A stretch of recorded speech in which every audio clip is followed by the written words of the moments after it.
Сүхбаатар аймагт нутгийн сүүний үйлдвэр ашиглалтанд орлоо.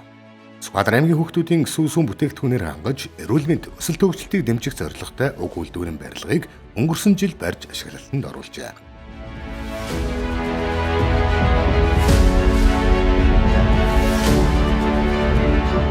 За тэгэхээр өнөөдөр Сүхбаатар аймагт сүүний үйлдвэр маань бас нэлээдгүй хугацаанд бэлтгэл ажлууд хийгдэж, хөрөнгө оруулалтын ажлуудыг олон улсын байгууллагуудтай хамтран зохион байгуулсан эцэст бол өнөөдөр нээлттэй хийж байна. Тэгээ юуны төрөнд би бас нэгдсэн үндэсний байгууллагын хүүхдийн сан, за мөн нэгдсэн үндэсний байгууллагын хүн сүдэн аж ахуйн байгууллагынд бол талархал илэрхийлэхийг хүсэж байна.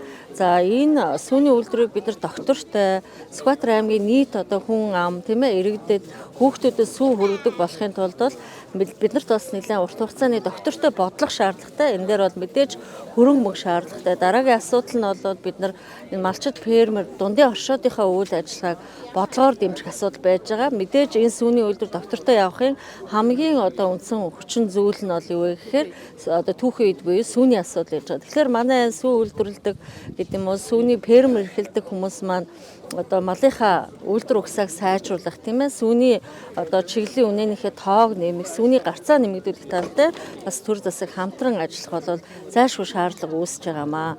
За мөн нөгөө талаар манай аймгийн эрүүл мэндийн газар дээр мөн нүүбийн хүн сүдэн аж ахуйн байгууллага маань жим багтай тийм ээ хичээлийн дутагдaltaй хүүхдүүдэд зориулсан юм танхимыг нээсэн байж байгаа. Энэ юу гингүүд нөгөө нэлхэд хүүхдүүдэд өгдөг сүү тийм ээ нэлхсэн хичээл гэж ярих юм та сүүний тийм бас кабинет нээгдсэн. Тэгэхээр тэр кабинетаар эрүүл мэндийн газар дээр байгуулагдсан кабинетаар дамжуулаад хичээлийн дутагдал багтай хүүхдүүдэд бид нар бол сүүгээ авах нэмэгдэл шаардлагатай хүүхдүүдэд сүү өгөх ийм боломжууд бас нээгдсэн гэсэн.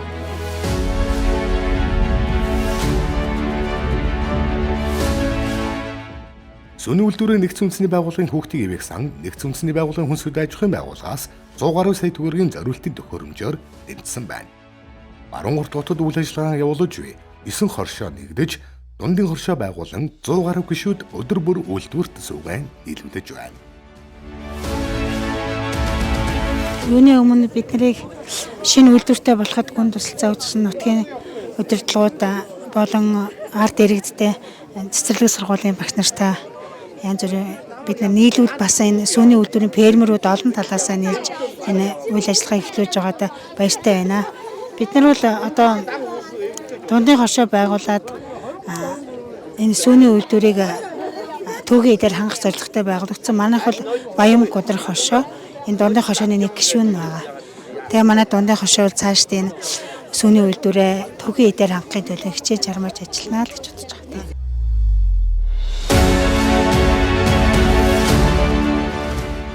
Хоногт дунджаар 400-аас 500 литр сүү нийлүүлж, үдийн цаг хөтөлбөрт хамрагддаг буй 6-аас 9-р ангийн хүүхдүүдэд уг үйлдвэрийн бүтээгдэхүүнээр хангаж эхэлнэ. Нэг хүүхэд нэг аяг сүү хөтөлбөрийг Сүхбаатар аймаг бодлогоор хэрэгжүүлэх бөгөөд дээр хөтөлбөрийн хэрэгжилтийн гол суурь нь уг үйлдвэр гэдгийг албаны хүмүүс онцлон хэлж байна.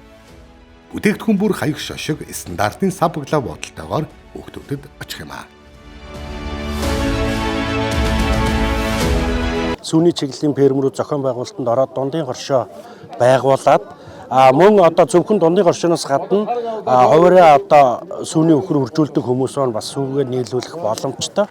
Тэгэхээр саяны манай удирдлагуудын ярьж байгаагаар бол ер нь 25 оныг ерөөсөө сүүтэй холбоотой сүүний үйлдвэр, сүүний чиглэлийн өхөр, сүүний өхрийн тэжээллэг гэдэг маягаар тэр чиглэл рүү жижиг дунд үйлдвэрлэл сангийн зээл болон горшоо хөгжүүлэх сангийн зээлийг үл чиглүүлсэн. Хуурай хэрийн төслөөс гэхэд даршиг урландаж бэлтгэдэг ийм тоног төхөөрөмжийг бол 30 сая төгрөгийн тоног төхөөрөмжийг дундын горшоонд олгогдсон байж байгаа. Тэгээд цаашдаа бол дарш сүүний өхрийн гол тэжээл болон олсон даршиг орон нутгтай үйлдвэрлэх холоос өндөр зардлаар авчрахгүй байх гэх мэтлэн байнгын уялдаа холбоотой ажиллаж байна.